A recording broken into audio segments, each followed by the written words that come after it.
Welcome friends, आज के video में हम देखेंगे पृथ्वी की आंतरिक संरचना से रिलेटेड प्रश्न जो कि आपके एग्जाम में पूछे जाने की संभावना है। यदि आपको वीडियो अच्छा लगे तो इस वीडियो को लाइक और अपने दोस्तों में शेयर जरूर करें। तो चलिए मैं इस वीडियो को शुरू करता हूं।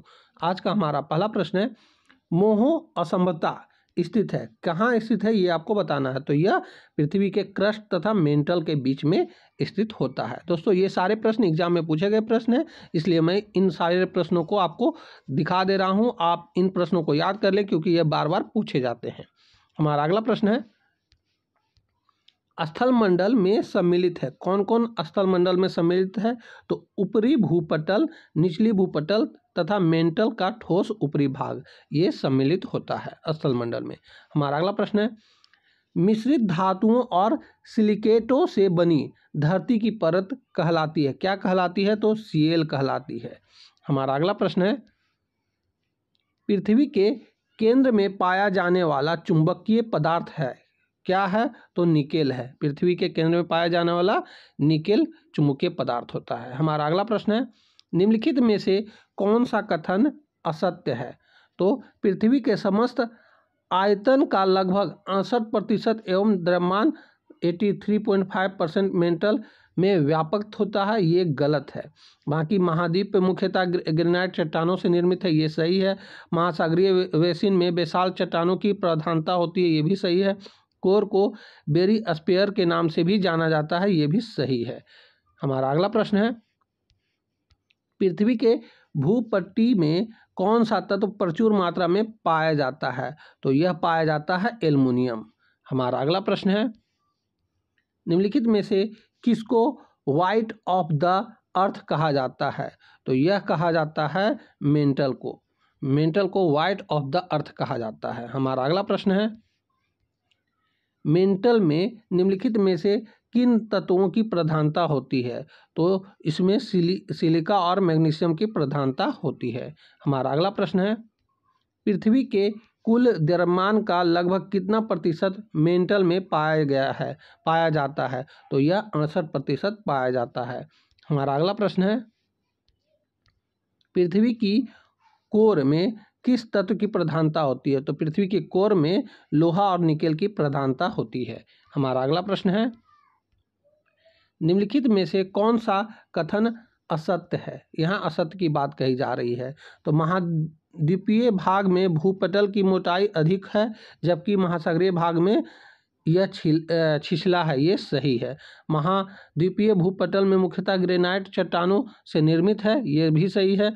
महासागरीय भूपटल की तुलना में महाद्वीपीय भूपटल का घनत्व अधिक है, नहीं, ये गलत है। भूपटलीय की औसत मोटाई लगभग 3 किलोमीटर है, ये भी सही है। दोस्तों ये सारे प्रश्न आपको एग्जाम में पूछे गए हैं और सभी प्रश्नों का आंसर आपको एक एक करके मिलते चला जाएगा। तो इस प्रश्न का सही उत्तर हो जाएगा ऑप्शन नंबर सी। हमारा अगला प्रश्न है, महासागरीय सतह का निर्माण किस प्रकार की चट्टानों से हुआ है? तो यह हुआ है बेसाल्ट चट्टानों से। हमारा अगला प्रश्न है, मेंटल के संबंध में निम्नलिखित में से कौन सा कथन असत्य है? मेंटल के संबंध में तो इसका संपूर्ण भाग प्लास्टिक की अवस्था में है, ये गलत है। बाकी पृथ्वी के आयतन का 83.5 भाग एवं द्रव्यमान का 67.8 भाग मेंटल है, ये सही है। इसका घनत्व 0 से 3 से लेकर 5.5 तक है, ये भी सही है। इसकी गहराई 35 किलोमीटर से 2900 किलोमीटर है, ये भी सही है। हमारा अगला प्रश्न है, स्थल मंडल का विस्तार कितने किलोमीटर की गहराई तक है? तो स्थल मंडल का विस्तार जो है 100 किलोमीटर की गहराई तक है। हमारा अगला प्रश्न है, धरातल से मोहोई असंबद्धता की गहराई लगभग कितनी है? तो यह लगभग 30 किलोमीटर है। हमारा अगला प्रश्न है, पृथ्वी ग्रह की संरचना में प्रवार के निचले क्रोड निम्नलिखित में से किस एक से बना है? तो निचला क्रोड लोहा से बना हुआ है। हमारा अगला प्रश्न है, वलय क्रिया किसका परिणाम है? तो वलय क्रिया जो है पर्वत निर्माणकारी का बल है। हमारा अगला प्रश्न है, भूपृष्ठ की किस परत में बेसाल्ट चट्टानों की अधिकता है? तो यह है सीमा की अधिकता। हमारा अगला प्रश्न है, पृथ्वी के किस भाग में निकेल लोहा की प्रधानता है? तो यह है नीफे में।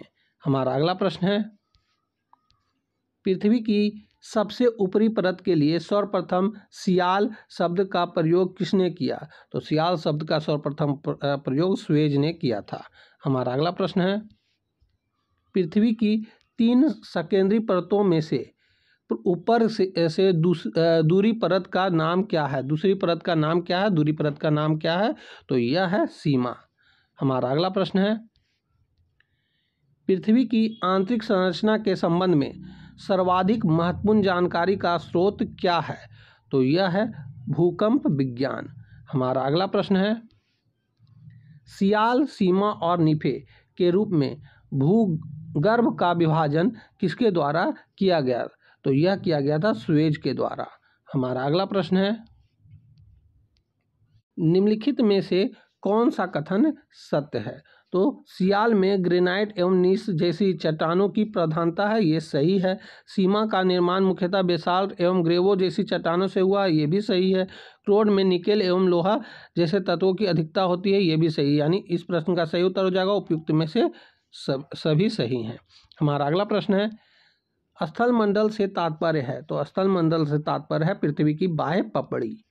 हमारा अगला प्रश्न है, गहराई में वृद्धि के अनुसार महाद्वीपीय भूपटल के विभिन्न परतों का सही क्रम है? तो इसका सही क्रम है परतदार, ग्रेनाइट और बेसाल्ट, ये सही क्रम है। हमारा अगला प्रश्न है, भूगर्भ में तापमान वृद्धि का कारण है? तो यह कारण है दबाव और रेडियो सक्रिय पदार्थों का विखंडन, ये दोनों यानी उपयुक्त में से दोनों सही हैं।